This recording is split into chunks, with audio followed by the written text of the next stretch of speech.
안녕하세요. 오늘 여러분께 들려드릴 이야기는 한때 누군가의 아내였으나 이제는 스스로의 이름으로 다시 서게 된 한 여성의 기록입니다. 이 이야기가 여러분의 마음에 작은 위로와 지혜가 되기를 바라며 저희의 이야기에 공감하신다면 구독과 좋아요로 동행해 주시면 감사하겠습니다. 여러분의 작은 관심이 저희에게는 더 좋은 이야기를 만드는 큰 힘이 됩니다.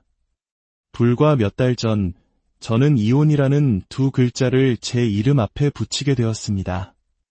40을 갓 넘긴 나이에 얻게 된 새로운 이름이지만 이상하게도 저는 이 선택에 단 한 톨의 후회도 없습니다. 오히려 제 인생에서 가장 잘한 결정이었다고 생각합니다. 왜냐하면 남편과의 관계는 서류상의 정리보다 훨씬 오래전에 이미 끝나 있었기 때문입니다. 저희는 한 지붕 아래 살았지만 길에서 마주치는 타인보다도 더 먼 사이였습니다. 아이들이라는 단 하나의 끈 때문에 서로를 붙잡고 있었을 뿐 마음은 이미 각자의 섬에 표류한 지 오래였습니다. 그래서였을까요?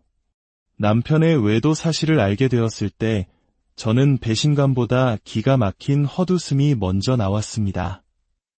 아, 역시 그럴 줄 알았어. 딱 그런 심정이었습니다.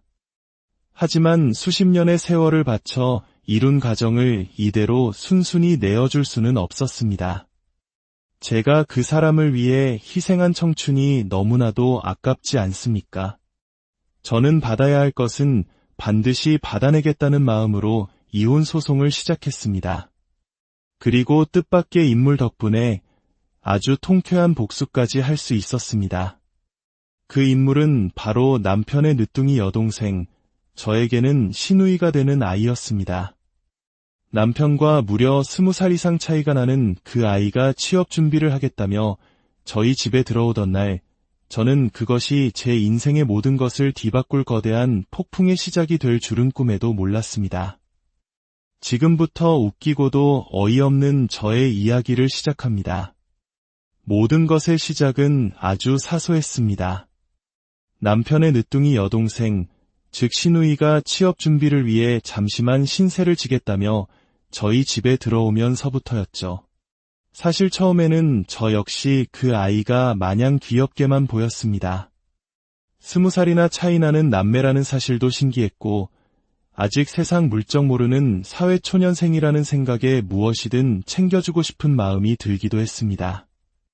하지만 그것은 어디까지나 제3자의 입장에서 멀리서 바라볼 때나 가능한 감정이었습니다. 시누이는 학창시절부터 공부와는 담을 쌓고 지냈다고 들었습니다. 고등학교 때는 노는 데에만 정신이 팔려 있었고 대학 역시 원하는 전공이 아닌 성적에 맞춰 들어갔다고 했습니다. 그러니 전공에 대한 애착이 있을 리 만무했죠. 졸업 후에도 전공을 살릴 생각은 조금도 없이 아르바이트를 전전하며 시간을 보내기 바빴습니다. 그러다 친구들이 하나둘씩 번듯한 직장에 취업하고 바빠지자 더 이상 함께 놀 사람도 없어진 모양이었습니다. 언제까지고 아르바이트만 할 수는 없다는 생각에 뒤늦게 취업을 결심하고 공장에라도 들어가겠다며 저희가 사는 경기도로 올라오겠다는 것이었습니다. 솔직히 저는 그 이야기를 들었을 때부터 회의적이었습니다. 끈기라고는 찾아볼 수 없고 책임감도 없어 보이는 아이가 하루 12시간씩 서서 일해야 하는 공장 생활을 얼마나 버틸 수 있을까 싶었습니다.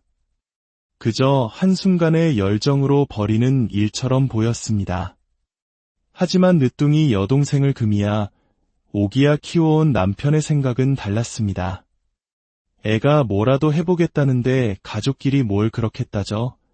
라며 당연하다는 듯 시누이를 집으로 들이겠다고 했습니다. 저는 아이들 방 문제나 생활비 문제를 들어 솔직하게 내키지 않는다고 말했지만 남편에게는 들리지 않았습니다. 오히려 제가 더 강하게 반대했다면 집안이 발칵 뒤집혔을지도 모릅니다. 결국 저는 포기하고 시누이를 받아들였습니다. 시누이도 처음에는 염치가 있었는지 용돈은 자신이 아르바이트해서 쓰겠다, 매달 밥값으로 10만 원은 내겠다고 하더군요. 그때만 해도 그래도 생각보다 개념은 있구나 싶었는데 그마저도 남편이 막아섰습니다. 취준생이 무슨 돈을 내. 그냥 내 집이라 생각하고 편하게 있어. 그 순간부터 제 마음속에 불만이 조금씩 쌓이기 시작했습니다. 시누이가 들어오면서 저희 집은 많은 것이 변했습니다. 각자 방을 쓰던 두 아들은 작은 방 하나를 시누이에게 내주고 한 방을 같이 써야 했습니다. 아이들의 불만에도 남편은 이모가 취업하면 금방 나갈 거니 잠깐만 참아 라며 대수롭지 않게 넘겼습니다. 저 또한 빨리 취업해서 나가기만 바랄 뿐이었습니다. 더 큰 문제는 식비였습니다. 한창 먹성 좋은 고등학생 아들 둘만으로도 식비가 만만치 않았는데 성인 여성인 시누이까지 합세하니 식비는 눈에 띄게 불어났습니다. 외식이라도 한번 하면 예전에 2배는 좋게 나왔고 마트에 장을 보러 가도 남편은 시누이에게 먹고 싶은 거 다 골라 라며 이것저것 챙겨주기 바빴습니다. 카드값은 매번 훌쩍 늘어 있었습니다. 만약 시누이가 자청했던 10만 원이라도 받았더라면 이런 불만이 조금은 덜했을지도 모릅니다. 하지만 남편은 오로지 여동생을 힘들게 하고 싶지 않다는 자기 감정만 앞세웠습니다. 저는 그저 그래 취업만 하면 다 괜찮아질 거야 라며 스스로를 다독일 수밖에 없었습니다. 하지만 한번 금이 가기 시작한 마음은 걷잡을 수 없이 벌어지는 법이었습니다. 남편이 유독 시누이에게만 모든 것을 퍼주는 모습을 볼 때마다 제 속은 부글부글 끓어올랐습니다. 제가 하는 부탁은 단 한 번도 들어준 적 없는 사람이 시누이의 말 한마디에는 자다가도 벌떡 일어났습니다. 그리고 시누이가 저희 집에 들어온 지 3달이 지났을 무렵 본격적인 문제들이 터지기 시작했습니다. 3달이라는 시간이 흘렀지만 시누이는 취업은커녕 아르바이트조차 제대로 하지 않고 있었습니다. 말 그대로 백수처럼 지내는 모습을 보니 아무리 마음을 다잡으려 해도 불만이 쌓이지 않을 수 없었습니다. 제가 시누이에게 직접 무언가 말하면 남편이 발끈할 것을 알기에 꾹 참고 있었습니다. 남편에게 조심스럽게 이야기를 꺼내봐도 우리 가족 무시하냐며 오히려 저에게 날 선말을 퍼부었습니다. 오냐오냐 키우니 저렇게 성실하지 못한 사람이 되었구나 싶었습니다. 시누이는 아르바이트를 구했다며 밖을 나서는가 싶더니 일주일도 채우지 못하고 돌아와서는 지방 사람이라고 텃세가 너무 심해요. 라는 핑계나 대고 있었습니다. 사회생활이란 그런 텃세도 버티고 이겨내야 하는 것인데 시누이는 기본적인 정신력 자체가 너무나 약했습니다. 세상이 자기 중심으로 돌아가야 한다고 착각하는 듯 보였습니다. 공장에도 이력서를 몇 번 넣는 것 같았지만 복지가 별로라느니 분위기가 엄격해 보인다느니 하는 변명만 늘어놓았습니다. 그러던 어느 날 제가 점심시간에 급히 집에 들를 일이 있었습니다. 평일 대낮 남편과 아이들이 모두 없는 집에는 시누이 혼자 있었습니다. 현관문을 열자마자 훅 풍겨오는 치킨 냄새. 현관에는 배달 봉투가 그대로 놓여 있었고 그 안에는 먹다 남은 양념치킨 상자가 있었습니다. 그 순간 깨달았습니다. 우리가 없는 낮 시간 동안 시누이가 습관처럼 배달 음식을 시켜 먹고 있다는 사실을요.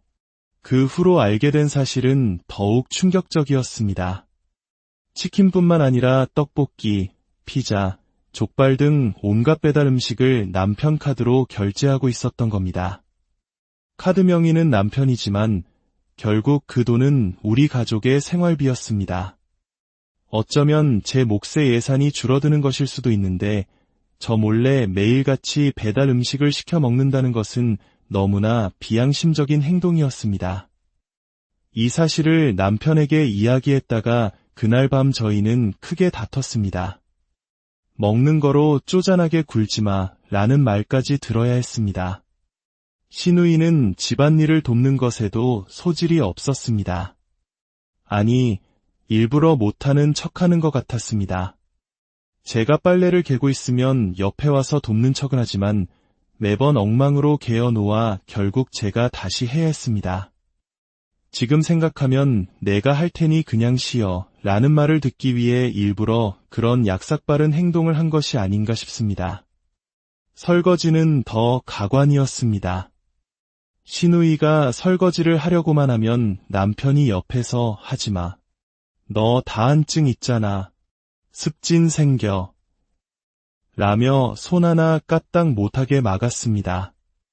이쯤 되니 저희는 취준생을 들인 것이 아니라 상전을 모시고 있다는 생각이 들었습니다. 그렇게 스트레스가 쌓여가던 중 결정적인 사건이 터지고 말았습니다. 저는 현금을 주로 쓰는 편이라 매일 가계부를 정리하는데 어느 날부터인가 10,000원, 20,000원씩 돈이 비기 시작했습니다. 처음에는 제가 계산을 잘못했나 싶어 하루 종일 계산기를 두드렸지만 원인을 찾을 수 없었습니다. 그렇게 며칠이 지나고 이번에는 30,000원이 비었습니다. 그리고 마침내 지갑에 넣어둔 50,000원짜리 한 장이 사라졌을 때 저는 확신했습니다. 이건 분명 누군가 가져간 것이다. 저희 아이들은 절대 그런 짓을 할 아이들이 아닙니다. 용돈도 부족함 없이 주고 있고 돈이 필요하면 정중하게 말할 줄 아는 아이들입니다. 남편은 카드를 주로 쓰지 현금을 들고 다니지 않습니다. 그렇다면 남은 사람은 단 한 명, 시누이뿐이었습니다. 저는 그 의심을 확인하기 위해 작은 실험을 했습니다. 50,000원짜리 지폐 6장을 지갑에 넣어두고 일부러 거실 테이블 위에 올려두었습니다. 그리고는 샤워 좀 하고 올게 라며 안방으로 들어가 씻는 척 조용히 거실의 소리에 귀를 기울였습니다. 몇 분 뒤 오빠, 나 잠깐 나갔다 올게 하는 시누이의 목소리가 들렸고 현관문이 닫히는 소리가 들렸습니다. 저는 곧바로 거실로 나가 지갑을 확인했습니다. 50,000원짜리 2장이 사라져 있었습니다. 불과 10분도 안 되는 사이에 벌어진 일이었습니다. 그 순간 너무나 당황스럽고 어이가 없어 분노가 치밀어 올랐습니다. 용돈도 오빠에게 꼬박꼬박 받으면서 왜 몰래 언니의 지갑에 손을 대는 것일까요?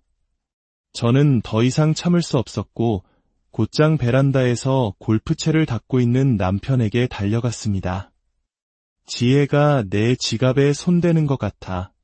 오늘 일부러 확인까지 해봤어. 50,000원짜리 6장 넣어뒀는데 지혜 나가고 확인해보니 2장이 비었어. 제 말에 남편의 첫 반응은 믿을 수 없다는 것이었습니다. 그럴 리가 없잖아. 괜히 오해하고 생사람 잡는 거 아니야? 내가 걔를 몇 살 때부터 키웠는데 내가 더 잘 알아. 남편은 오히려 저를 예민한 사람으로 몰아갔습니다. 제가 조목조목 상황을 설명하자 남편의 태도는 더욱 기가 막혔습니다. 그게 진짜 지혜가 한 거라면 걔도 요즘 취업 준비하느라 많이 힘들었나 보지. 돈도 없으니까 그랬을 거 아니야. 그냥 모른 척 해주면 안 돼. 내 동생이 얼마나 힘들면 그랬겠냐. 저는 할 말을 잃었습니다. 남의 지갑에 손을 대는 것이 힘들어서 그럴 수 있는 일인가요? 나이가 25, 어엿한 성인입니다. 이건 나이와 상관없이 명백한 잘못이었습니다. 바늘도둑이 소도둑된다는 말도 모르냐며 제가 언성을 높이자 남편은 마지못해 자기가 잘 타일러 보겠다고 했습니다. 하지만 저는 남편을 믿을 수 없었습니다. 그동안 알아서 하겠다고 해놓고 제대로 해결된 일은 단 한 번도 없었습니다. 아니나 다를까 다음 날에도 집안 분위기는 아무렇지 않았습니다. 시누이는 여전히 해맑았고 남편은 그저 또 한 번 일을 덮어버린 것이 분명했습니다. 그때 깨달았습니다. 이 집에서 저만 바보가 되어가고 있다는 것을. 저만 참고 저만 이해하고 남편은 동생만 감싸고 돌고 시누이는 그런 상황을 이용해 점점 더 대담해지고 있었습니다. 저는 결심했습니다. 앞으로 시누이에 관한 일은 남편에게 맡기지 않고 제 선에서 직접 해결하겠다고. 다시 한번 돈에 손을 대는 날에는 그 즉시 집에서 내쫓을 생각이었습니다. 그런데 그 일이 있고 얼마 지나지 않아 저는 상상조차 하지 못했던 또 다른 진실과 마주하게 되었습니다. 계절이 바뀌어 옷 정리를 하던 중이었습니다. 남편의 옷장을 정리하다가 서랍장 가장 깊숙한 곳에 구겨진 채 처박혀 있는 셔츠 하나를 발견했습니다. 평소 자기 옷은 각을 잡아 정리하는 남편의 성격과는 전혀 맞지 않는 모습이었습니다. 이상한 생각에 셔츠를 꺼내 펼치는 순간 제 눈에 들어온 것은 옷깃에 선명하게 묻어있는 붉은 립스틱 자국이었습니다. 순간 머리가 멍해졌습니다. 몇 달 전부터 평소에 쓰지도 않던 향수 냄새가 나고 골프 모임이라는 핑계로 예박이 잦아졌던 남편의 모습이 스쳐 지나갔습니다. 설마 했던 의심이 현실이 되는 순간이었습니다. 저는 그 자리에서 셔츠를 들고 한참을 서 있었습니다. 분노와 함께 어이없는 웃음이 터져나왔습니다. 이제 진짜 끝이구나. 사실 저희 부부는 몇 년 전부터 위태로웠습니다. 이혼 직전까지 갔다가 아이들 때문에 간신히 봉합해 놓은 상태였습니다. 하지만 이제 남편의 외도라는 명백한 유책 사유가 생겼으니 더 이상 미련을 가질 필요가 없었습니다. 저는 그 길로 흥신소에 연락해 남편의 외도 증거 수집을 의뢰했습니다. 일주일이면 충분하다는 답변을 받았습니다. 비용은 꽤 들었지만 이것이 가장 확실하고 깔끔한 방법이었습니다. 그런데 문득 이런 생각이 들었습니다. 그냥 이혼만 하고 끝내는 것은 너무 싱겁지 않은가. 가정을 내팽개친 저 인간과 철없는 시누이에게 제대로 정신이 번쩍 들게 할 무언가가 필요했습니다. 그때 거실에서 태평하게 배달 음식을 먹으며 넷플릭스를 보고 있는 시누이가 눈에 들어왔습니다. 순간 번뜩이는 아이디어가 떠올랐습니다. 그래, 어차피 남편은 시누이에게 한없이 약하지. 시누이를 이용하는 거야. 돈이라면 무엇이든 할 시누이에게 남편의 카드를 쥐어준다면 아주 재미있는 그림이 그려질 것 같았습니다. 저는 저만의 통쾌한 복수를 계획하기 시작했습니다. 일주일 뒤 흥신소에서 건네받은 사진 속에서 남편은 젊은 여자와 다정하게 골프 데이트를 즐기고 있었습니다. 상대는 같은 직장 동료라고 했습니다. 30도 채 안 되어 보이는 젊은 여자가 뭐가 아쉬워 유부남을 만나는지 두 사람 모두 제정신이 아니라는 생각에 역겨움이 치밀어 올랐습니다. 그날 밤 저는 퇴근한 남편에게 조용히 말했습니다. 당신 옷 정리하다가 립스틱 묻은 셔츠 봤어. 제 말에 남편의 얼굴은 순식간에 잿빛으로 변했습니다. 저는 더 이상 변명할 기회도 주지 않았습니다. 우리 어차피 끝난 사이였잖아. 이젠 속 시원하게 정리하자. 당신한테 이혼 소송 걸었어. 위자료나 제대로 준비해. 그리고 쏘아붙였습니다. 잘못한 사람이 나가야지. 당신 짐 싸서 나가. 저 철부지 동생도 데리고 남편은 제 단호한 태도에 아무 말도 못하고 그 길로 집을 나가버렸습니다. 이제 제 복수만이 남았습니다. 저는 남편의 돈으로 남편이 가장 아끼는 동생을 이용해 복수할 생각에 오히려 즐거워졌습니다. 다음 날 아침, 저는 남편이 오래전에 만들어두고 존재조차 잊어버린 비상금 카드를 들고 시누이의 방으로 들어갔습니다. 그리고 최대한 다정한 목소리로 말했습니다. 지혜야, 취업 준비하느라 많이 힘들지? 언니가 선물 하나 줄게. 이거 사실 오빠 카드인데 예전에 골프채 팔고 받은 돈 넣어놓고는 까맣게 잊어버린 카드야. 한도도 꽤 넉넉하니까 이걸로 친구 만나서 쇼핑도 하고 기분 전환 좀 하고 와. 오빠한텐 없는 돈이나 마찬가지니까 걱정 말고 마음껏 써. 처음에는 망설이던 신우이는 한도가 넉넉하다. 1,000만 원 넘게 쓰는 거 아니면 괜찮다는 제 말에 눈을 반짝이기 시작했습니다. 진짜요? 언니? 진짜 그래도 돼요. 언니 정말 천사 같아요. 돈 앞에서 모든 경계심을 허물어버린 신우이는 세상을 다 가진 듯 기뻐하며 카드를 받아 들었습니다. 저는 그 모습을 보며 속으로 웃었습니다. 이제 게임은 시작되었습니다. 남편이 자신의 돈으로 파멸해가는 과정을 저는 아주 가까이에서 즐겁게 지켜볼 예정입니다. 한때 가족이었던 그들이 서로를 어떻게 물어뜯게 될지. 안녕하세요. 오늘 여러분께 들려드릴 이야기는 한때 누군가의 아내였으나 이제는 스스로의 이름으로 다시 서게 된 한 여성의 기록입니다. 이 이야기가 여러분의 마음에 작은 위로와 지혜가 되기를 바라며 저희의 이야기에 공감하신다면 구독과 좋아요로 동행해 주시면 감사하겠습니다. 여러분의 작은 관심이 저희에게는 더 좋은 이야기를 만드는 큰 힘이 됩니다. 불과 몇 달 전, 저는 이혼이라는 두 글자를 제 이름 앞에 붙이게 되었습니다. 40을 갓 넘긴 나이에 얻게 된 새로운 이름이지만 이상하게도 저는 이 선택에 단 한 톨의 후회도 없습니다. 오히려 제 인생에서 가장 잘한 결정이었다고 생각합니다. 왜냐하면 남편과의 관계는 서류상의 정리보다 훨씬 오래전에 이미 끝나 있었기 때문입니다. 저희는 한 지붕 아래 살았지만 길에서 마주치는 타인보다도 더 먼 사이였습니다. 아이들이라는 단 하나의 끈 때문에 서로를 붙잡고 있었을 뿐 마음은 이미 각자의 섬에 표류한 지 오래였습니다. 그래서였을까요? 남편의 외도 사실을 알게 되었을 때 저는 배신감보다 기가 막힌 헛웃음이 먼저 나왔습니다. 아, 역시 그럴 줄 알았어. 딱 그런 심정이었습니다. 하지만 수십 년의 세월을 바쳐 이룬 가정을 이대로 순순히 내어줄 수는 없었습니다. 제가 그 사람을 위해 희생한 청춘이 너무나도 아깝지 않습니까?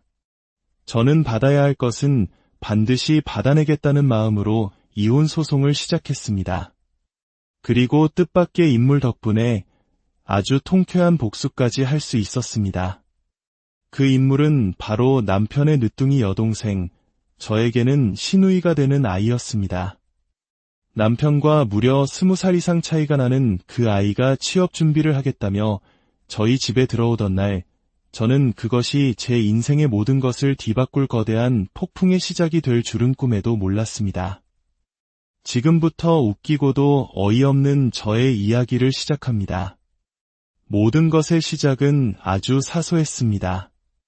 남편의 늦둥이 여동생, 즉 시누이가 취업 준비를 위해 잠시만 신세를 지겠다며 저희 집에 들어오면서부터였죠. 사실 처음에는 저 역시 그 아이가 마냥 귀엽게만 보였습니다. 20살이나 차이 나는 남매라는 사실도 신기했고 아직 세상 물정 모르는 사회초년생이라는 생각에 무엇이든 챙겨주고 싶은 마음이 들기도 했습니다. 하지만 그것은 어디까지나 제3자의 입장에서 멀리서 바라볼 때나 가능한 감정이었습니다. 시누이는 학창시절부터 공부와는 담을 쌓고 지냈다고 들었습니다. 고등학교 때는 노는 데에만 정신이 팔려 있었고 대학 역시 원하는 전공이 아닌 성적에 맞춰 들어갔다고 했습니다. 그러니 전공에 대한 애착이 있을 리 만무했죠. 졸업 후에도 전공을 살릴 생각은 조금도 없이 아르바이트를 전전하며 시간을 보내기 바빴습니다. 그러다 친구들이 하나둘씩 번듯한 직장에 취업하고 바빠지자 더 이상 함께 놀 사람도 없어진 모양이었습니다. 언제까지고 아르바이트만 할 수는 없다는 생각에 뒤늦게 취업을 결심하고 공장에라도 들어가겠다며 저희가 사는 경기도로 올라오겠다는 것이었습니다. 솔직히 저는 그 이야기를 들었을 때부터 회의적이었습니다. 끈기라고는 찾아볼 수 없고 책임감도 없어 보이는 아이가 하루 12시간씩 서서 일해야 하는 공장 생활을 얼마나 버틸 수 있을까 싶었습니다. 그저 한순간의 열정으로 벌이는 일처럼 보였습니다. 하지만 늦둥이 여동생을 금이야 오기야 키워온 남편의 생각은 달랐습니다. 애가 뭐라도 해보겠다는데 가족끼리 뭘 그렇게 따져? 라며 당연하다는 듯 시누이를 집으로 들이겠다고 했습니다. 저는 아이들 방 문제나 생활비 문제를 들어 솔직하게 내키지 않는다고 말했지만 남편에게는 들리지 않았습니다. 오히려 제가 더 강하게 반대했다면 집안이 발칵 뒤집혔을지도 모릅니다. 결국 저는 포기하고 시누이를 받아들였습니다. 시누이도 처음에는 염치가 있었는지 용돈은 자신이 아르바이트해서 쓰겠다. 매달 밥값으로 10만 원은 내겠다고 하더군요. 그때만 해도 그래도 생각보다 개념은 있구나 싶었는데 그마저도 남편이 막아섰습니다. 취준생이 무슨 돈을 내. 그냥 내 집이라 생각하고 편하게 있어. 그 순간부터 제 마음속에 불만이 조금씩 쌓이기 시작했습니다. 시누이가 들어오면서 저희 집은 많은 것이 변했습니다. 각자 방을 쓰던 두 아들은 작은 방 하나를 시누이에게 내주고 한 방을 같이 써야 했습니다. 아이들의 불만에도 남편은 이모가 취업하면 금방 나갈 거니 잠깐만 참아 라며 대수롭지 않게 넘겼습니다. 저 또한 빨리 취업해서 나가기만 바랄 뿐이었습니다. 더 큰 문제는 식비였습니다. 한창 먹성 좋은 고등학생 아들 둘만으로도 식비가 만만치 않았는데 성인 여성인 시누이까지 합세하니 식비는 눈에 띄게 불어났습니다. 외식이라도 한번 하면 예전에 2배는 좋게 나왔고 마트에 장을 보러 가도 남편은 시누이에게 먹고 싶은 거 다 골라 라며 이것저것 챙겨주기 바빴습니다. 카드값은 매번 훌쩍 늘어 있었습니다. 만약 시누이가 자청했던 10만 원이라도 받았더라면 이런 불만이 조금은 덜했을지도 모릅니다. 하지만 남편은 오로지 여동생을 힘들게 하고 싶지 않다는 자기 감정만 앞세웠습니다. 저는 그저 그래 취업만 하면 다 괜찮아질 거야 라며 스스로를 다독일 수밖에 없었습니다. 하지만 한번 금이 가기 시작한 마음은 걷잡을 수 없이 벌어지는 법이었습니다. 남편이 유독 시누이에게만 모든 것을 퍼주는 모습을 볼 때마다 제 속은 부글부글 끓어올랐습니다. 제가 하는 부탁은 단 한 번도 들어준 적 없는 사람이 시누이의 말 한마디에는 자다가도 벌떡 일어났습니다. 그리고 시누이가 저희 집에 들어온 지 3달이 지났을 무렵 본격적인 문제들이 터지기 시작했습니다. 3달이라는 시간이 흘렀지만 시누이는 취업은커녕 아르바이트조차 제대로 하지 않고 있었습니다. 말 그대로 백수처럼 지내는 모습을 보니 아무리 마음을 다잡으려 해도 불만이 쌓이지 않을 수 없었습니다. 제가 시누이에게 직접 무언가 말하면 남편이 발끈할 것을 알기에 꾹 참고 있었습니다. 남편에게 조심스럽게 이야기를 꺼내봐도 우리 가족 무시하냐며 오히려 저에게 날 선말을 퍼부었습니다. 오냐오냐 키우니 저렇게 성실하지 못한 사람이 되었구나 싶었습니다. 시누이는 아르바이트를 구했다며 밖을 나서는가 싶더니 일주일도 채우지 못하고 돌아와서는 지방 사람이라고 텃세가 너무 심해요. 라는 핑계나 대고 있었습니다. 사회생활이란 그런 텃세도 버티고 이겨내야 하는 것인데 시누이는 기본적인 정신력 자체가 너무나 약했습니다. 세상이 자기 중심으로 돌아가야 한다고 착각하는 듯 보였습니다. 공장에도 이력서를 몇 번 넣는 것 같았지만 복지가 별로라느니 분위기가 엄격해 보인다느니 하는 변명만 늘어놓았습니다. 그러던 어느 날 제가 점심시간에 급히 집에 들를 일이 있었습니다. 평일 대낮 남편과 아이들이 모두 없는 집에는 시누이 혼자 있었습니다. 현관문을 열자마자 훅 풍겨오는 치킨 냄새.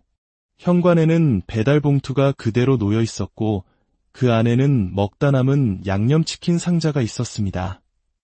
그 순간 깨달았습니다. 우리가 없는 낮 시간 동안 시누이가 습관처럼 배달 음식을 시켜 먹고 있다는 사실을요. 그 후로 알게 된 사실은 더욱 충격적이었습니다.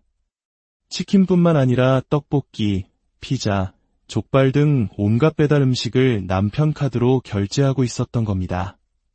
카드 명의는 남편이지만 결국 그 돈은 우리 가족의 생활비였습니다. 어쩌면 제 몫의 예산이 줄어드는 것일 수도 있는데 저 몰래 매일같이 배달 음식을 시켜 먹는다는 것은 너무나 비양심적인 행동이었습니다. 이 사실을 남편에게 이야기했다가 그날 밤 저희는 크게 다퉜습니다. 먹는 거로 쪼잔하게 굴지마 라는 말까지 들어야 했습니다. 시누이는 집안일을 돕는 것에도 소질이 없었습니다. 아니, 일부러 못하는 척하는 것 같았습니다. 제가 빨래를 개고 있으면 옆에 와서 돕는 척은 하지만 매번 엉망으로 개어 놓아 결국 제가 다시 해야 했습니다. 지금 생각하면 내가 할 테니 그냥 쉬어 라는 말을 듣기 위해 일부러 그런 약삭빠른 행동을 한 것이 아닌가 싶습니다. 설거지는 더 가관이었습니다. 시누이가 설거지를 하려고만 하면 남편이 옆에서 하지마. 너 다한증 있잖아. 습진 생겨. 라며 손 하나 까딱 못하게 막았습니다. 이쯤 되니 저희는 취준생을 들인 것이 아니라 상전을 모시고 있다는 생각이 들었습니다. 그렇게 스트레스가 쌓여가던 중 결정적인 사건이 터지고 말았습니다. 저는 현금을 주로 쓰는 편이라 매일 가계부를 정리하는데 어느 날부터인가 10,000원, 20,000원씩 돈이 비기 시작했습니다. 처음에는 제가 계산을 잘못했나 싶어 하루 종일 계산기를 두드렸지만 원인을 찾을 수 없었습니다. 그렇게 며칠이 지나고 이번에는 30,000원이 비었습니다. 그리고 마침내 지갑에 넣어둔 50,000원짜리 한 장이 사라졌을 때 저는 확신했습니다. 이건 분명 누군가 가져간 것이다. 저희 아이들은 절대 그런 짓을 할 아이들이 아닙니다. 용돈도 부족함 없이 주고 있고 돈이 필요하면 정중하게 말할 줄 아는 아이들입니다. 남편은 카드를 주로 쓰지 현금을 들고 다니지 않습니다. 그렇다면 남은 사람은 단 한 명, 시누이뿐이었습니다. 저는 그 의심을 확인하기 위해 작은 실험을 했습니다. 50,000원짜리 지폐 6장을 지갑에 넣어두고 일부러 거실 테이블 위에 올려두었습니다. 그리고는 샤워 좀 하고 올게 라며 안방으로 들어가 씻는 척 조용히 거실의 소리에 귀를 기울였습니다. 몇 분 뒤 오빠, 나 잠깐 나갔다 올게 하는 시누이의 목소리가 들렸고 현관문이 닫히는 소리가 들렸습니다. 저는 곧바로 거실로 나가 지갑을 확인했습니다. 50,000원짜리 2장이 사라져 있었습니다. 불과 10분도 안 되는 사이에 벌어진 일이었습니다. 그 순간 너무나 당황스럽고 어이가 없어 분노가 치밀어 올랐습니다. 용돈도 오빠에게 꼬박꼬박 받으면서 왜 몰래 언니의 지갑에 손을 대는 것일까요?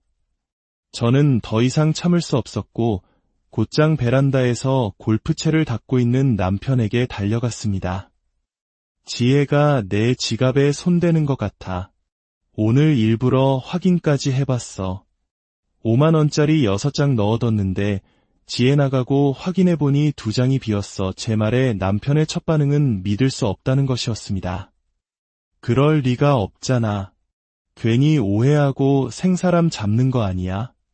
내가 걔를 몇 살 때부터 키웠는데 내가 더 잘 알아. 남편은 오히려 저를 예민한 사람으로 몰아갔습니다. 제가 조목조목 상황을 설명하자 남편의 태도는 더욱 기가 막혔습니다. 그게 진짜 지혜가 한 거라면 걔도 요즘 취업 준비하느라 많이 힘들었나 보지. 돈도 없으니까 그랬을 거 아니야. 그냥 모른 척 해주면 안 돼. 내 동생이 얼마나 힘들면 그랬겠냐. 저는 할 말을 잃었습니다. 남의 지갑에 손을 대는 것이 힘들어서 그럴 수 있는 일인가요? 나이가 25, 어엿한 성인입니다. 이건 나이와 상관없이 명백한 잘못이었습니다. 바늘도둑이 소도둑 된다는 말도 모르냐며 제가 언성을 높이자 남편은 마지못해 자기가 잘 타일러 보겠다고 했습니다. 하지만 저는 남편을 믿을 수 없었습니다. 그동안 알아서 하겠다고 해놓고 제대로 해결된 일은 단 한 번도 없었습니다. 아니나 다를까 다음 날에도 집안 분위기는 아무렇지 않았습니다. 시누이는 여전히 해맑았고 남편은 그저 또 한 번 일을 덮어버린 것이 분명했습니다.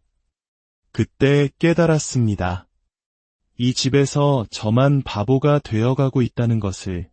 저만 참고 저만 이해하고 남편은 동생만 감싸고 돌고 시누이는 그런 상황을 이용해 점점 더 대담해지고 있었습니다.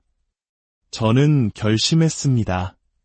앞으로 시누이에 관한 일은 남편에게 맡기지 않고 제 선에서 직접 해결하겠다고. 다시 한번 돈에 손을 대는 날에는 그 즉시 집에서 내쫓을 생각이었습니다. 그런데 그 일이 있고 얼마 지나지 않아 저는 상상조차 하지 못했던 또 다른 진실과 마주하게 되었습니다. 계절이 바뀌어 옷 정리를 하던 중이었습니다. 남편의 옷장을 정리하다가 서랍장 가장 깊숙한 곳에 구겨진 채 처박혀 있는 셔츠 하나를 발견했습니다. 평소 자기 옷은 각을 잡아 정리하는 남편의 성격과는 전혀 맞지 않는 모습이었습니다. 이상한 생각에 셔츠를 꺼내 펼치는 순간 제 눈에 들어온 것은 옷깃에 선명하게 묻어있는 붉은 립스틱 자국이었습니다. 순간 머리가 멍해졌습니다. 몇 달 전부터 평소에 쓰지도 않던 향수 냄새가 나고 골프 모임이라는 핑계로 예박이 잦아졌던 남편의 모습이 스쳐 지나갔습니다. 설마 했던 의심이 현실이 되는 순간이었습니다. 저는 그 자리에서 셔츠를 들고 한참을 서 있었습니다. 분노와 함께 어이없는 웃음이 터져나왔습니다. 이제 진짜 끝이구나. 사실 저희 부부는 몇 년 전부터 위태로웠습니다. 이혼 직전까지 갔다가 아이들 때문에 간신히 봉합해 놓은 상태였습니다. 하지만 이제 남편의 외도라는 명백한 유책 사유가 생겼으니 더 이상 미련을 가질 필요가 없었습니다. 저는 그 길로 흥신소에 연락해 남편의 외도 증거 수집을 의뢰했습니다. 일주일이면 충분하다는 답변을 받았습니다. 비용은 꽤 들었지만 이것이 가장 확실하고 깔끔한 방법이었습니다. 그런데 문득 이런 생각이 들었습니다. 그냥 이혼만 하고 끝내는 것은 너무 싱겁지 않은가. 가정을 내팽개친 저 인간과 철없는 시누이에게 제대로 정신이 번쩍 들게 할 무언가가 필요했습니다. 그때 거실에서 태평하게 배달 음식을 먹으며 넷플릭스를 보고 있는 시누이가 눈에 들어왔습니다. 순간 번뜩이는 아이디어가 떠올랐습니다. 그래, 어차피 남편은 시누이에게 한없이 약하지. 시누이를 이용하는 거야. 돈이라면 무엇이든 할 시누이에게 남편의 카드를 쥐어준다면 아주 재미있는 그림이 그려질 것 같았습니다. 저는 저만의 통쾌한 복수를 계획하기 시작했습니다. 일주일 뒤 흥신소에서 건네받은 사진 속에서 남편은 젊은 여자와 다정하게 골프 데이트를 즐기고 있었습니다. 상대는 같은 직장 동료라고 했습니다. 30도 채 안 되어 보이는 젊은 여자가 뭐가 아쉬워 유부남을 만나는지 두 사람 모두 제정신이 아니라는 생각에 역겨움이 치밀어 올랐습니다. 그날 밤 저는 퇴근한 남편에게 조용히 말했습니다. 당신 옷 정리하다가 립스틱 묻은 셔츠 봤어. 제 말에 남편의 얼굴은 순식간에 잿빛으로 변했습니다. 저는 더 이상 변명할 기회도 주지 않았습니다. 우리 어차피 끝난 사이였잖아. 이젠 속 시원하게 정리하자. 당신한테 이혼 소송 걸었어. 위자료나 제대로 준비해. 그리고 쏘아붙였습니다. 잘못한 사람이 나가야지. 당신 짐 싸서 나가. 저 철부지 동생도 데리고 남편은 제 단호한 태도에 아무 말도 못하고 그 길로 집을 나가버렸습니다. 이제 제 복수만이 남았습니다. 저는 남편의 돈으로 남편이 가장 아끼는 동생을 이용해 복수할 생각에 오히려 즐거워졌습니다. 다음 날 아침, 저는 남편이 오래전에 만들어두고 존재조차 잊어버린 비상금 카드를 들고 신우이의 방으로 들어갔습니다.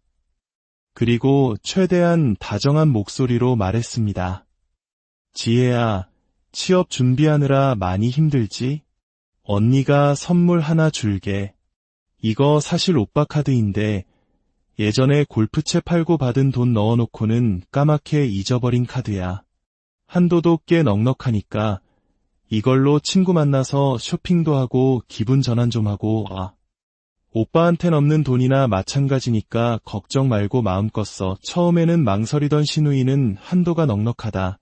1,000만 원 넘게 쓰는 거 아니면 괜찮다는 제 말에 눈을 반짝이기 시작했습니다. 진짜요. 언니? 진짜 그래도 돼요. 언니 정말 천사 같아요. 돈 앞에서 모든 경계심을 허물어버린 신우이는 세상을 다 가진 듯 기뻐하며 카드를 받아 들었습니다. 저는 그 모습을 보며 속으로 웃었습니다. 이제 게임은 시작되었습니다. 남편이 자신의 돈으로 파멸해가는 과정을 저는 아주 가까이에서 즐겁게 지켜볼 예정입니다. 한때 가족이었던 그들이 서로를 어떻게 물어뜯게 될지. 안녕하세요. 오늘 여러분께 들려드릴 이야기는 한때 누군가의 아내였으나 이제는 스스로의 이름으로 다시 서게 된 한 여성의 기록입니다. 이 이야기가 여러분의 마음에 작은 위로와 지혜가 되기를 바라며 저희의 이야기에 공감하신다면 구독과 좋아요로 동행해 주시면 감사하겠습니다. 여러분의 작은 관심이 저희에게는 더 좋은 이야기를 만드는 큰 힘이 됩니다. 불과 몇 달 전, 저는 이혼이라는 두 글자를 제 이름 앞에 붙이게 되었습니다. 40을 갓 넘긴 나이에 얻게 된 새로운 이름이지만 이상하게도 저는 이 선택에 단 한 톨의 후회도 없습니다. 오히려 제 인생에서 가장 잘한 결정이었다고 생각합니다. 왜냐하면 남편과의 관계는 서류상의 정리보다 훨씬 오래전에 이미 끝나 있었기 때문입니다. 저희는 한 지붕 아래 살았지만 길에서 마주치는 타인보다도 더 먼 사이였습니다. 아이들이라는 단 하나의 끈 때문에 서로를 붙잡고 있었을 뿐 마음은 이미 각자의 섬에 표류한 지 오래였습니다. 그래서였을까요? 남편의 외도 사실을 알게 되었을 때 저는 배신감보다 기가 막힌 헛웃음이 먼저 나왔습니다. 아, 역시 그럴 줄 알았어. 딱 그런 심정이었습니다. 하지만 수십 년의 세월을 바쳐 이룬 가정을 이대로 순순히 내어줄 수는 없었습니다. 제가 그 사람을 위해 희생한 청춘이 너무나도 아깝지 않습니까? 저는 받아야 할 것은 반드시 받아내겠다는 마음으로 이혼 소송을 시작했습니다. 그리고 뜻밖의 인물 덕분에 아주 통쾌한 복수까지 할 수 있었습니다.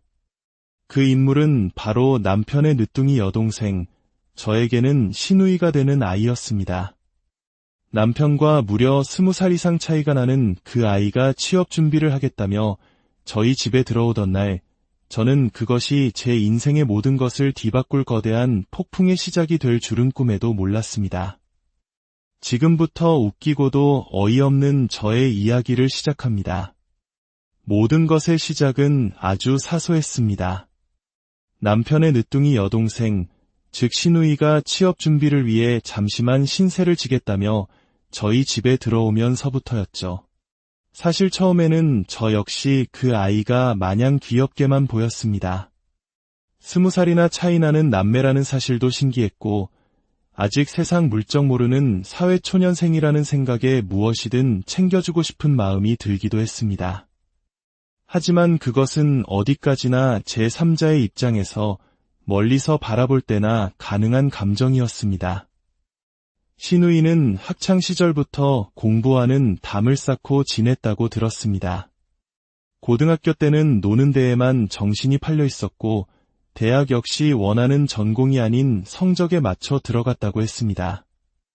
그러니 전공에 대한 애착이 있을 리 만무했죠. 졸업 후에도 전공을 살릴 생각은 조금도 없이 아르바이트를 전전하며 시간을 보내기 바빴습니다. 그러다 친구들이 하나둘씩 번듯한 직장에 취업하고 바빠지자 더 이상 함께 놀 사람도 없어진 모양이었습니다. 언제까지고 아르바이트만 할 수는 없다는 생각에 뒤늦게 취업을 결심하고 공장에라도 들어가겠다며 저희가 사는 경기도로 올라오겠다는 것이었습니다. 솔직히 저는 그 이야기를 들었을 때부터 회의적이었습니다. 끈기라고는 찾아볼 수 없고 책임감도 없어 보이는 아이가 하루 12시간씩 서서 일해야 하는 공장 생활을 얼마나 버틸 수 있을까 싶었습니다. 그저 한순간의 열정으로 벌이는 일처럼 보였습니다. 하지만 늦둥이 여동생을 금이야 오기야 키워온 남편의 생각은 달랐습니다. 애가 뭐라도 해보겠다는데 가족끼리 뭘 그렇게 따져? 라며 당연하다는 듯 시누이를 집으로 들이겠다고 했습니다. 저는 아이들 방 문제나 생활비 문제를 들어 솔직하게 내키지 않는다고 말했지만 남편에게는 들리지 않았습니다. 오히려 제가 더 강하게 반대했다면 집안이 발칵 뒤집혔을지도 모릅니다. 결국 저는 포기하고 시누이를 받아들였습니다. 시누이도 처음에는 염치가 있었는지 용돈은 자신이 아르바이트해서 쓰겠다. 매달 밥값으로 10만 원은 내겠다고 하더군요. 그때만 해도 그래도 생각보다 개념은 있구나 싶었는데 그마저도 남편이 막아섰습니다. 취준생이 무슨 돈을 내. 그냥 내 집이라 생각하고 편하게 있어. 그 순간부터 제 마음속에 불만이 조금씩 쌓이기 시작했습니다. 시누이가 들어오면서 저희 집은 많은 것이 변했습니다. 각자 방을 쓰던 두 아들은 작은 방 하나를 시누이에게 내주고 한 방을 같이 써야 했습니다. 아이들의 불만에도 남편은 이모가 취업하면 금방 나갈 거니 잠깐만 참아 라며 대수롭지 않게 넘겼습니다. 저 또한 빨리 취업해서 나가기만 바랄 뿐이었습니다. 더 큰 문제는 식비였습니다. 한창 먹성 좋은 고등학생 아들 둘만으로도 식비가 만만치 않았는데 성인 여성인 시누이까지 합세하니 식비는 눈에 띄게 불어났습니다. 외식이라도 한번 하면 예전에 2배는 좋게 나왔고 마트에 장을 보러 가도 남편은 시누이에게 먹고 싶은 거 다 골라 라며 이것저것 챙겨주기 바빴습니다. 카드값은 매번 훌쩍 늘어 있었습니다. 만약 시누이가 자청했던 10만 원이라도 받았더라면 이런 불만이 조금은 덜했을지도 모릅니다. 하지만 남편은 오로지 여동생을 힘들게 하고 싶지 않다는 자기 감정만 앞세웠습니다.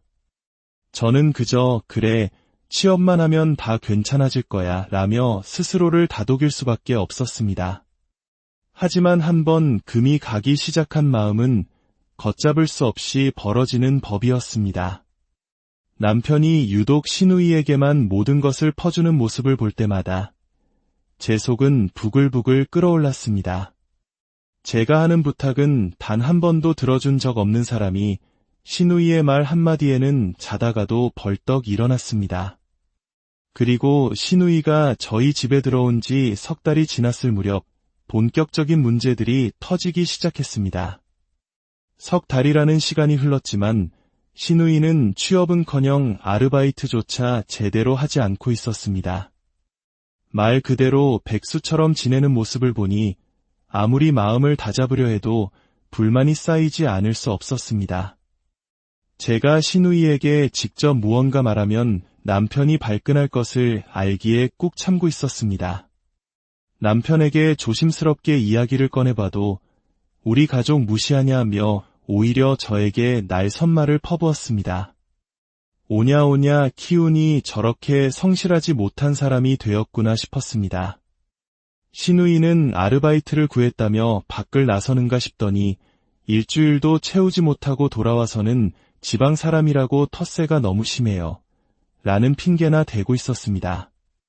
사회생활이란 그런 텃세도 버티고 이겨내야 하는 것인데 시누이는 기본적인 정신력 자체가 너무나 약했습니다. 세상이 자기 중심으로 돌아가야 한다고 착각하는 듯 보였습니다. 공장에도 이력서를 몇 번 넣는 것 같았지만 복지가 별로라느니 분위기가 엄격해 보인다느니 하는 변명만 늘어놓았습니다. 그러던 어느 날 제가 점심시간에 급히 집에 들를 일이 있었습니다. 평일 대낮 남편과 아이들이 모두 없는 집에는 시누이 혼자 있었습니다. 현관문을 열자마자 훅 풍겨오는 치킨 냄새. 현관에는 배달 봉투가 그대로 놓여 있었고 그 안에는 먹다 남은 양념치킨 상자가 있었습니다. 그 순간 깨달았습니다. 우리가 없는 낮 시간 동안 시누이가 습관처럼 배달 음식을 시켜 먹고 있다는 사실을요. 그 후로 알게 된 사실은 더욱 충격적이었습니다. 치킨뿐만 아니라 떡볶이, 피자, 족발 등 온갖 배달 음식을 남편 카드로 결제하고 있었던 겁니다. 카드 명의는 남편이지만 결국 그 돈은 우리 가족의 생활비였습니다. 어쩌면 제 몫의 예산이 줄어드는 것일 수도 있는데 저 몰래 매일같이 배달 음식을 시켜 먹는다는 것은 너무나 비양심적인 행동이었습니다. 이 사실을 남편에게 이야기했다가 그날 밤 저희는 크게 다퉜습니다. 먹는 거로 쪼잔하게 굴지마 라는 말까지 들어야 했습니다. 시누이는 집안일을 돕는 것에도 소질이 없었습니다. 아니, 일부러 못하는 척하는 것 같았습니다. 제가 빨래를 개고 있으면 옆에 와서 돕는 척은 하지만 매번 엉망으로 개어 놓아 결국 제가 다시 해야 했습니다. 지금 생각하면 내가 할 테니 그냥 쉬어 라는 말을 듣기 위해 일부러 그런 약삭빠른 행동을 한 것이 아닌가 싶습니다. 설거지는 더 가관이었습니다. 시누이가 설거지를 하려고만 하면 남편이 옆에서 하지마. 너 다한증 있잖아. 습진 생겨. 라며 손 하나 까딱 못하게 막았습니다. 이쯤 되니 저희는 취준생을 들인 것이 아니라 상전을 모시고 있다는 생각이 들었습니다. 그렇게 스트레스가 쌓여가던 중 결정적인 사건이 터지고 말았습니다. 저는 현금을 주로 쓰는 편이라 매일 가계부를 정리하는데 어느 날부터인가 10,000원, 20,000원씩 돈이 비기 시작했습니다. 처음에는 제가 계산을 잘못했나 싶어 하루 종일 계산기를 두드렸지만 원인을 찾을 수 없었습니다. 그렇게 며칠이 지나고 이번에는 30,000원이 비었습니다. 그리고 마침내 지갑에 넣어둔 50,000원짜리 한 장이 사라졌을 때 저는 확신했습니다. 이건 분명 누군가 가져간 것이다. 저희 아이들은 절대 그런 짓을 할 아이들이 아닙니다. 용돈도 부족함 없이 주고 있고 돈이 필요하면 정중하게 말할 줄 아는 아이들입니다. 남편은 카드를 주로 쓰지 현금을 들고 다니지 않습니다. 그렇다면 남은 사람은 단 한 명, 시누이뿐이었습니다. 저는 그 의심을 확인하기 위해 작은 실험을 했습니다. 50,000원짜리 지폐 6장을 지갑에 넣어두고 일부러 거실 테이블 위에 올려두었습니다. 그리고는 샤워 좀 하고 올게 라며 안방으로 들어가 씻는 척 조용히 거실의 소리에 귀를 기울였습니다.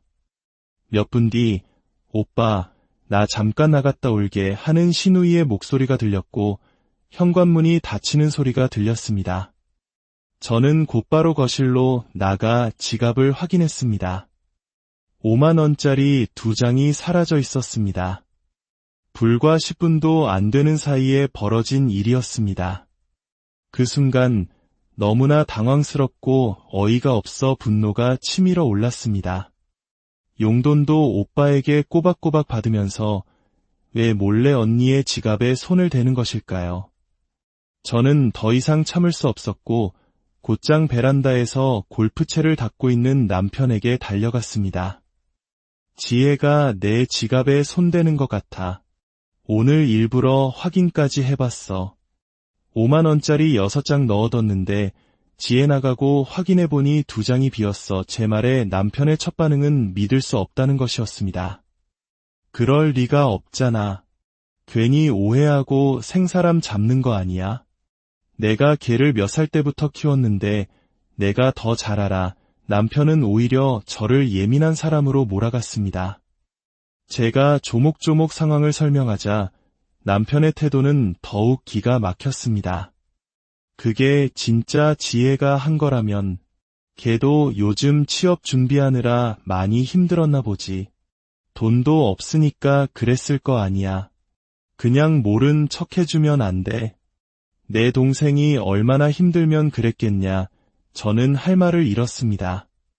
남의 지갑에 손을 대는 것이 힘들어서 그럴 수 있는 일인가요? 나이가 25, 어엿한 성인입니다. 이건 나이와 상관없이 명백한 잘못이었습니다. 바늘도둑이 소도둑된다는 말도 모르냐며 제가 언성을 높이자 남편은 마지못해 자기가 잘 타일러 보겠다고 했습니다. 하지만 저는 남편을 믿을 수 없었습니다. 그동안 알아서 하겠다고 해놓고 제대로 해결된 일은 단 한 번도 없었습니다. 아니나 다를까 다음 날에도 집안 분위기는 아무렇지 않았습니다. 시누이는 여전히 해맑았고 남편은 그저 또 한 번 일을 덮어버린 것이 분명했습니다. 그때 깨달았습니다. 이 집에서 저만 바보가 되어가고 있다는 것을. 저만 참고 저만 이해하고 남편은 동생만 감싸고 돌고 시누이는 그런 상황을 이용해 점점 더 대담해지고 있었습니다. 저는 결심했습니다. 앞으로 시누이에 관한 일은 남편에게 맡기지 않고 제 선에서 직접 해결하겠다고. 다시 한번 돈에 손을 대는 날에는 그 즉시 집에서 내쫓을 생각이었습니다. 그런데 그 일이 있고 얼마 지나지 않아 저는 상상조차 하지 못했던 또 다른 진실과 마주하게 되었습니다. 계절이 바뀌어 옷 정리를 하던 중이었습니다. 남편의 옷장을 정리하다가 서랍장 가장 깊숙한 곳에 구겨진 채 처박혀 있는 셔츠 하나를 발견했습니다. 평소 자기 옷은 각을 잡아 정리하는 남편의 성격과는 전혀 맞지 않는 모습이었습니다. 이상한 생각에 셔츠를 꺼내 펼치는 순간 제 눈에 들어온 것은 옷깃에 선명하게 묻어있는 붉은 립스틱 자국이었습니다. 순간 머리가 멍해졌습니다. 몇 달 전부터 평소에 쓰지도 않던 향수 냄새가 나고 골프 모임이라는 핑계로 예박이 잦아졌던 남편의 모습이 스쳐 지나갔습니다. 설마 했던 의심이 현실이 되는 순간이었습니다. 저는 그 자리에서 셔츠를 들고 한참을 서 있었습니다. 분노와 함께 어이없는 웃음이 터져나왔습니다.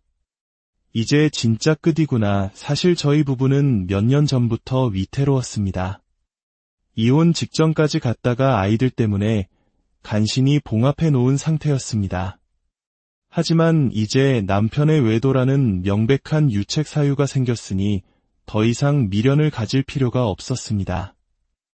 저는 그 길로 흥신소에 연락해 남편의 외도 증거 수집을 의뢰했습니다. 일주일이면 충분하다는 답변을 받았습니다. 비용은 꽤 들었지만 이것이 가장 확실하고 깔끔한 방법이었습니다. 그런데 문득 이런 생각이 들었습니다. 그냥 이혼만 하고 끝내는 것은 너무 싱겁지 않은가. 가정을 내팽개친 저 인간과 철없는 시누이에게 제대로 정신이 번쩍 들게 할 무언가가 필요했습니다. 그때 거실에서 태평하게 배달 음식을 먹으며 넷플릭스를 보고 있는 시누이가 눈에 들어왔습니다. 순간 번뜩이는 아이디어가 떠올랐습니다. 그래, 어차피 남편은 시누이에게 한없이 약하지. 시누이를 이용하는 거야. 돈이라면 무엇이든 할 시누이에게 남편의 카드를 쥐어준다면 아주 재미있는 그림이 그려질 것 같았습니다. 저는 저만의 통쾌한 복수를 계획하기 시작했습니다. 일주일 뒤 흥신소에서 건네받은 사진 속에서 남편은 젊은 여자와 다정하게 골프 데이트를 즐기고 있었습니다. 상대는 같은 직장 동료라고 했습니다. 30도 채 안 되어 보이는 젊은 여자가 뭐가 아쉬워 유부남을 만나는지 두 사람 모두 제정신이 아니라는 생각에 역겨움이 치밀어 올랐습니다. 그날 밤, 저는 퇴근한 남편에게 조용히 말했습니다. 당신 옷 정리하다가 립스틱 묻은 셔츠 봤어. 제 말에 남편의 얼굴은 순식간에 잿빛으로 변했습니다. 저는 더 이상 변명할 기회도 주지 않았습니다. 우리 어차피